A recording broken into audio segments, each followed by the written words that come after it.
What's going on YouTube? It's TH back again with another video, and today we are breaking down the 2024 NFL Draft wide receiver class, and of course we are doing these way too early rankings, but I wanted to point out some of the names that I'm keeping my eyes on as we head into the 2023 college football season, and I'd love to have a conversation about this group with you down below in the comment section. How would you rank this class 5-1 with what we know now, and then maybe who are some of those dark horse candidates that may break on the scene and put themselves maybe even in that first round conversation? Let me hear your thoughts down below in the comment section. Hopefully you guys enjoyed. Be sure to hit that like button if you do, and subscribe if you're new to the channel and want to see more football content like this. We're talking 5 up to my number 1 wide receiver, which by no surprise is going to be Marvin Harrison Jr., but we'll talk about that once we get there. And then I'll also give you 5 honorable mentions. But let's go ahead and start talking about Johnny Wilson, 6'7", 235 pounds, a big body physical wide receiver out of Florida State. I mean, talking about the frame in and of itself, you just kind of have to start there. 6'7", 235. Not, you'd love those big body wide receivers, but this one is taking it to the full extreme. But on top of having a big body, he's also pretty good as a yak player, kind of like Drake London, where it's just like, this guy is such a tank to bring down that he's really physical after the catch. But got a little bit of shiftiness into him as well, so I don't want to take that away from him. Brings a ton of big playability. And, I talk about his athleticism. You may not see the lateral quickness, like him being able to make, a sharp cut on a 10-yard out along the sideline. Maybe that's not his game, but he's got, enough straight line speed that it's not like, Calvin Benjamin of a few years ago, another Florida State wide receiver to pull from. But, at the same time, he's not like 99 speed. He's not Tyreek Hill. He's not Jalen Waddle or anything like that. But he's got enough speed, long speed that is, to be able to have DBs respect that on top of being 6'7". And he's got the ability to start and stop pretty efficiently. So I think, comebacks and curls and things like that, he'll be able to use his size and, of course, threaten you over the top and then be able to use those types of routes off of it. Good body control, something that stands out when I watch him is not only is he 6'7", 235, but he knows how to use it, right? Again, talking curls, talking comebacks, being able to box out, DBs behind him is great. Being able to control his body in the air, locate the football, time his jump as well as he does. Those are all things I'm looking for. If this is going to be the way you win, you need to be really good at it, and Johnny Wilson is all that. Again, pretty quick feet, more so when we're talking about being able to start and stop. The lateral stuff may not be his game, but, a DK Metcalf-esque route tree can certainly be applied here to Johnny Wilson. And then, pretty good blocker, too. I think, I'm not going to talk about this a whole lot with a lot of these other guys, but I think Johnny Wilson's actually a pretty solid blocker given a wide receiver position, and at 6'7", 235, that's something that teams are going to like about him. So, run-heavy offenses, this is definitely going to be a guy that I can see them having towards the top of their boards. The things that I want to see more out of him, just naturally with a lot of these guys, I want to see what they can do against zone. I don't know if Johnny Wilson's ever going to be a wide receiver that, you're playing a zone-heavy team. You're like, this is the guy that's going to, give us the option to combat that. He's more of a one-on-one. I can beat man coverage because I'm big and I'm fast enough to win deep down the field, and I got the body control to win in the air and all that sort of stuff. But, if I see a little bit more out of him as being able to sink into the, against zone coverages, find the soft spot, be able to move the chains 10 yards at a time, all right, cool. Then that's one more thing I just didn't know that he could do that I'd be really impressed with if he is able to do that. And again, lateral cuts, not necessarily his, forte per se. So 10-yard in-cutting routes, he's not Robert Woods in that respect. But, he is good at what he does. And where his strengths are, he is very, very good. And this is a pretty big wide receiver class, which we can even talk about with the next guy, Troy Franklin. 6'3", 178. His weight is going to be something we talk more about. But there's a lot of big guys in this class. So it is going to be interesting to see how much of that rhetoric forms to be like, hey, this guy can win against contested catch spots, and this can be another 50-50 winner. And, maybe because it's almost like the opposite of last year where we had so many small, shifty wide receivers that when you saw the big body guy, you were like, wow, okay, well, he may go higher than we think because there's such a shortage of them in this class. This year might feel a little bit different. So I do wonder how that lateral quickness maybe, does Johnny Wilson kind of become the run-of-the-mill jack of all, or the wide receiver there's already an abundance of in this class and therefore maybe a little devalued? Or as we get to know more, is he truly going to be this 6'7", 235-pound freak that is one of one and you don't really worry about the lateral movement skills? So just something that's going to be interesting to see how it plays out. Anyways, let's go ahead and talk about Troy Franklin. Already talked about the height and the weight. Huge catch radius too. I mean, his wingspan is massive. And also, something I love to see, only a 3.1% drop rate last year. I mean, this is a big, physical, wide catch radius as we already hit on. I want to see that guy have sure hands, and that is exactly the case with Troy Franklin.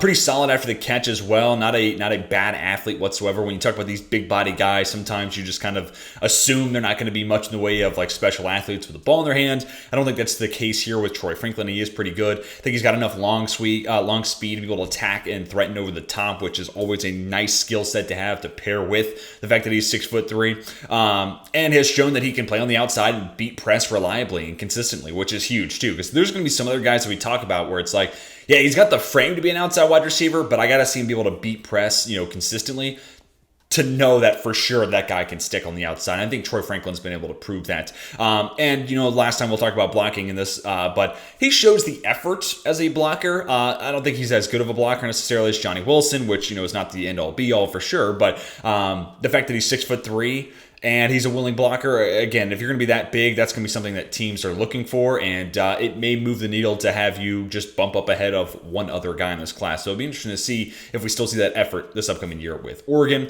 Some of the things I think you do better about, or things that can be improved upon. 178 pounds. That is interesting. And I think he's got the technique and he's got the arm length in specific to beat press at the line, especially when it comes to hand fighting. But when it comes to being physical and winning in the air, 178 pounds might be something that scares off teams. Now, when you look at his tape, it's not necessarily been an issue so far. But, Pac-12 DBs, D1 DBs in general versus NFL DBs, the strength profile is just a little different there. So I do wonder what teams look at and think about that 178 frame. And ultimately, if that changes, right? Like I could see where we get to the combine and he's close to that 200-pound mark. And maybe it's just how Oregon's listing him. You never know. These schools are often off on the height weight, pretty much most of the time. So a lot of times they're giving people too much, too much height and too much weight, and then ultimately get kind of knocked down once you get to the combine. But who knows? Franklin could be the opposite. But if he does add some more weight, that'd be that much more assuredness that, hey, this guy can play on the outside, he can beat press coverage, he can win in the air, he can be that physical, big body wide receiver that we want out of a 6'3", ideally 200-pound wide receiver, right? Plus, he's got the athleticism to go with it. And another guy that I just like to see him do more against zone coverage. We've seen him be able to beat one-on-ones and win in man coverage situations, but let me see you doing a little bit more against zone coverage, and the NFL is becoming this more zone-heavy league as it is, so that is going to be a skill set that he needs to develop. All right, let's talk about number 3 guy, Roman Zune. And I liked him a ton. I was intrigued by him coming out in the 2023 class. Ultimately decides to go back to Washington, which this is starting to become one of those teams that I'm getting really, really excited about because they have so many guys that could potentially go round 1, even round 2 of the 2024 draft. But Ozune, 6'3", 200 pounds, ideal frame. And, at that 200-pound mark where we want to see Troy Franklin get to, Ozune's already there. Love the frame. Has enough long speed to threaten over the top, and kind of talking about his ability to win one-on-one. I think that's something that really has impressed me. He's not just a pretty good athlete with an awesome frame. He can win in route running situations, and he can beat dudes at all 3 levels. And when it comes to racking up yards in one-on-one coverage, only one guy had more yards through the air last year in one-on-one situations, and that was Marvin Harrison Jr. That's going to be kind of a trend you pick up on here. There's going to be a handful of stats where I'm like, this is why I'm intrigued by this guy. And he was second to only Marvin Harrison Jr., which, again, we'll talk about Marvin Harrison Jr. in a little bit, but the dude's a freak. But Ozune being right behind him is really, really impressive. And again, just showcase this guy can win consistently with his route running on top of, his ball tracking skills, which I really like, and the frame and the athleticism. So there's not a whole lot of negatives I have for on his game as of right now. I just want to see him stay healthy this upcoming year, double down on what we saw last year. And this Washington offense, I'm going to talk about another wide receiver here in a little bit from this UW offense with Michael Penix Jr. This should be a high-octane offense, and I just want to see that fully come to fruition. And I can totally see a world where Ozune somewhere in that first-round conversation. All right, now we're going to end off this, top 5 with a couple of Ohio State guys. Emeka Egbuka, 6'1", 205 pounds. Only one guy had more yards and receiving touchdowns last year than Egbuka, and that was Marvin Harrison Jr. So second to the country in yards and receiving touchdowns. That's pretty impressive. Like the frame, it's not as special, and it's 6'3", 200 pounds like Ozune, or 6'7", 235 like a Wilson. But also, like I talked about earlier, sometimes those numbers are a little inflated by schools, so we'll see. But Egbuka, if he is that 6'1", 205 pounds, I think that's more than enough from the height weight standpoint. Has enough athleticism too, where Jackson Smith-Njigba was around this frame, but people were worried about the long speed, myself included. I don't have that concern with Egbuka. I think he's a really plus level athlete, but he wins with route running. He might be maybe there's an argument to say he's the best route runner in this class. Him and Marvin Harrison Jr. are naturally going to be towards the top of that conversation. But, shout out to Brian Hartline, the wide receiver coach at Ohio State. He is just doing a masterful job with developing all these high-level recruits, and that's a big reason why Ohio State continues to be one of the best offenses, one of the best teams, college football year over year. So, yeah, really excited about Ibuka.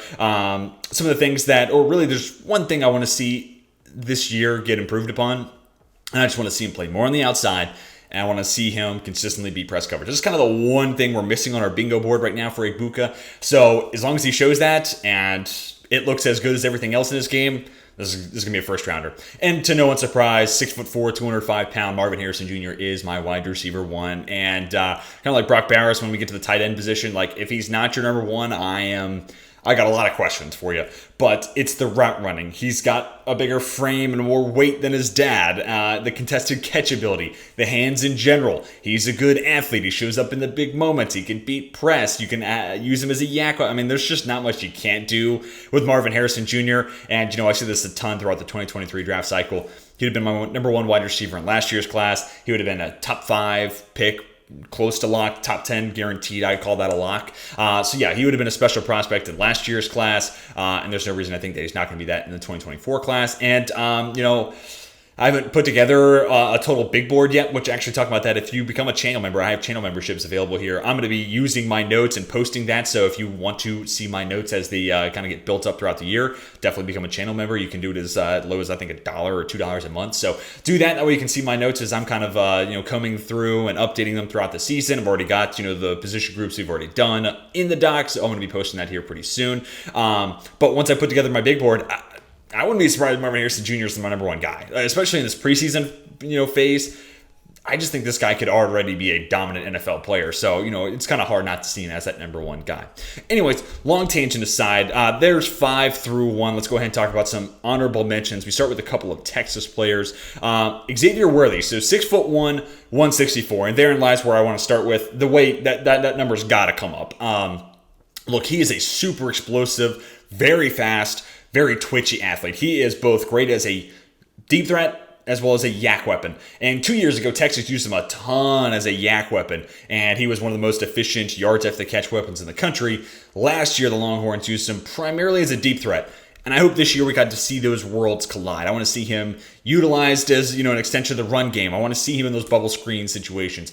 And I want to see them, and hopefully a healthy Quinn Ewers, force the issue, push the ball deep down the field, and Xavier Worthy should thrive in that role. So he might be a guy that ultimately I look at and I don't know how much you're going to get out of him in the intermediate parts of the field, but he could be excellent at winning down the field and can be excellent in the underneath, yards after the catch, short game stuff. So as long as you're really good and I think an exceptional weapon at 2/3, I think you're still worthy being this first round conversation. And I think Worthy with his straight line speed and that natural athleticism is going to kind of put him in that conversation as long as he stays healthy. And again, it'd be great if we could see those two worlds and those two seasons kind of come together. Great yak weapon a couple years ago. Awesome deep threat, but because of that, some of the production went down last year. I just want to see them be able to tap into both skill sets that he has. And again, I'd like to see him add some more weight. 6'1", can we get to 180? Because then I'm less worried about, okay, can this guy play on the outside? Can he beat press coverage? Can he win in the air? All those kind of concerns, or at least minimized, maybe not fully taken out of the picture, but they're lessened for sure. But I've already kind of hit on all of his strengths. But he's not the only Texas wide receiver I'm keeping my eye on. Adonai Mitchell,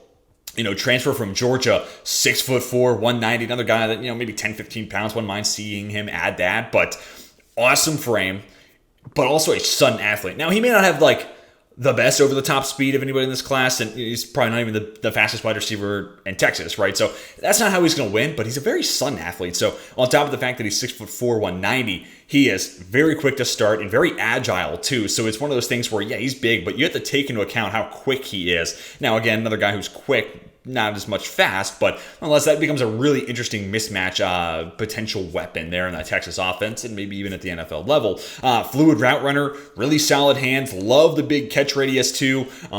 Now getting into the negatives, he missed 9 games last year with an ankle injury, and for a guy that's already not the most straight line fast, does that ankle injury linger? Not only from does it take a gear away from his speed, but does that injury, concern linger, not only for the ankle, but just in general? Sometimes guys just have a hard time staying healthy despite how talented they are. And might that be a concern we have here with Mitchell? We'll have to wait and see, and hopefully he gets to play every game this year and put that to the wayside. But it is something obviously we have to monitor and keep our eyes on coming into this year. And I'm curious to see what he looks like as a lateral route runner, right? I see him as such a sudden athlete, but you really feel it in the start-stop ability. And it's kind of similar to what we were talking about Johnny Wilson, where it's like this guy's ability to go from 0 to 100 down to 0 is really impressive. But I think Mitchell, more than Wilson, might be able to apply that same start-stop and that acceleration, that agility, into those lateral cuts, run those 10-yard ins, 10-yard outs, those posts, all those sort of things where we're incorporating some breaks in our routes. I think Mitchell could be better than Wilson there, so I just need to see it this year, and especially, again, coming off that ankle injury, is he still sharp out of his breaks, and is he able to shake DBs there by making that inside cut or whatever the case may be. So I am keeping my eyes on that. But to that point, the good news is, at the worst, facing the quarterback or as a deep threat, given his size, he is going to be a pretty good player. So he might be another guy that has that kind of DK Metcalf, route tree. We'll run goes, we'll run curls, we'll run comebacks, and then the occasional slant off of it. That's going to be the lion's share of what we ask him to do. And he might be a special enough athlete with a special enough frame to where that's enough. Anyways, moving on to the next player to talk about here. It's Jalen McMillan, another Washington wide receiver. So we got a couple of Longhorn players, we got a couple of Buckeyes, we got a couple of Huskies as well. 6'1", 182. He feels like a guy that, that number's probably a little inflated. If I had to guess, 5'11 and a half, maybe 6 foot, and 175, maybe a little bit lower than that. So it'll be interesting to see once we get the official measurement. But here, last time I'll be able to say this throughout this video, second in the country in first downs and touchdowns accumulated in total last year with 54. Second to none other than Marvin Harrison Jr., which again, Marvin Harrison Jr. is just an absolute freak. But McMillan being number 2 in the country in that category is really, really interesting. I think he will end up being slot only at the next level, depending on if that height weight measurement is actually, true or not. But that being said, even if he is slot only, I'm looking at a guy with 29 plays, picking up 15 plus yards last year. So you got this super explosive athlete who's a great yak weapon, really solid route runner, good ball tracking on top of that. So he could be the slot guy that you use as a field stretcher. He could be used in bubble screens underneath. You just get him the ball, let him run a drag route, get the ball out quickly. He can be used in a variety of ways, and I think he could be a route runner that ultimately wins at all 3 levels. And, as long as he's not, falling all the way down to 5'8", 5'9", I don't feel too uncomfortable asking him to work between the hashes, work the middle of the field, work the intermediate 10 to 20 yard range, because I think he might have enough height and weight to be able to, absorb those hits and be able to play over that part of the field. So I think this could be a slot-only guy, but a slot-only guy that you could do so many different things with, and he's just such an explosive player at Washington. And, those first downs, those touchdowns, being able to just chunk after chunk after chunk. There's going to be a lot of pass-happy teams that are looking at this guy like that's the slot wide receiver we're missing. All right, 2 more names to talk about. Ja'Cory Brooks, big body, physical wide receiver from Alabama, 6'2", 196 pounds. Love that frame. Great ball tracking skills, especially deep down the field. He's very much in the line of that physical archetype. He wants to win with his size and with his strength and with his physicality. And he's really, really good at doing that. And because of that, he's also very good at getting off of press. He's, again, absorbing that physical nature and the style of play that he has. And he is really, really good at it. Also has very, very strong hands. Vice grip for sure. You are not taking the ball out of the hands of Ja'Cory Brooks. So, again, kind of lives up to that physical, prototypical possession wide receiver type. I'm not calling him Alshon Jeffrey, but what I think about when I think about Alshon Jeffrey, a lot of those same positives and what made him such a good player could be applied and used to describe Ja'Cory Brooks. Let's get over to the negative side, though. Doesn't have the the long speed to thread over the top again, just like Alshon Jeffrey. That wasn't how he was going to win. He was going to win in different areas, so you just have to understand that before you set different expectations for Ja'Cory Brooks.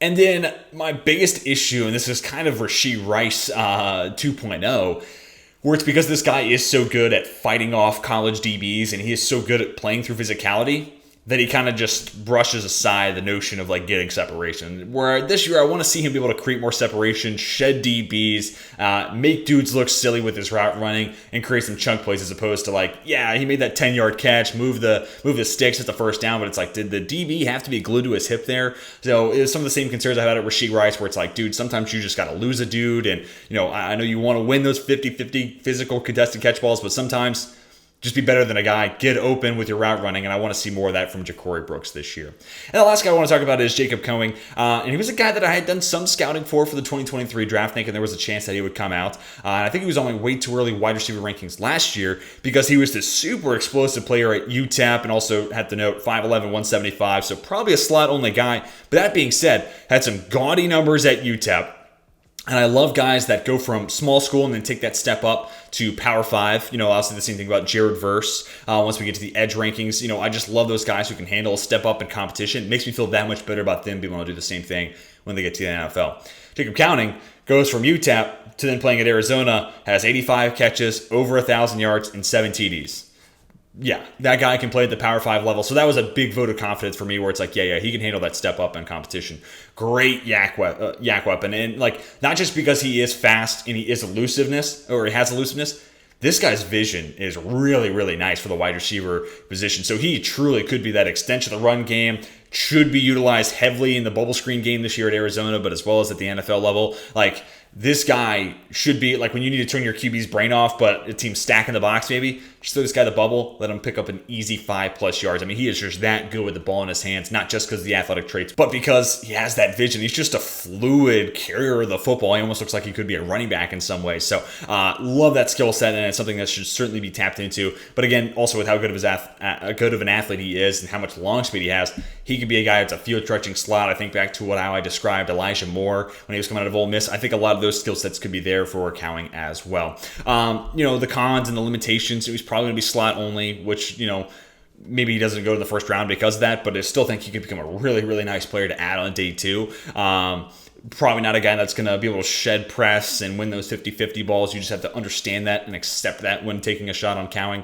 And this will be his 5th year playing college football, so he's a little bit on the older side, which, again, maybe that keeps him out of the first round, but ultimately I think that means, if he has another good season at Arizona, he could give him a really nice value in the late 2nd, 3rd round conversation. So it's definitely a player I'm keeping my eyes on, and if he can back up what he did last year, certainly a shot that maybe, just maybe, he does sneak himself into that late 1st round conversation. But a player I'm really excited about watching this upcoming year, nonetheless. But, guys, that is going to do it for my way too early 2024 wide receiver rankings. Let me hear your rankings down below in the comment section. Who were some honorable mentions? How would you rank them 5 up to 1? And maybe who's somebody I left off this list that you think I'm crazy for not including in this top 10 wide receiver conversation? Love to hear all your thoughts and problems with my list down below in the comment section. Hopefully you guys enjoyed. Hit that like button if you did. Subscribe if you're new to the channel. Want to see more football and draft content like this. But until next time, my name is Teach, and I am signing off.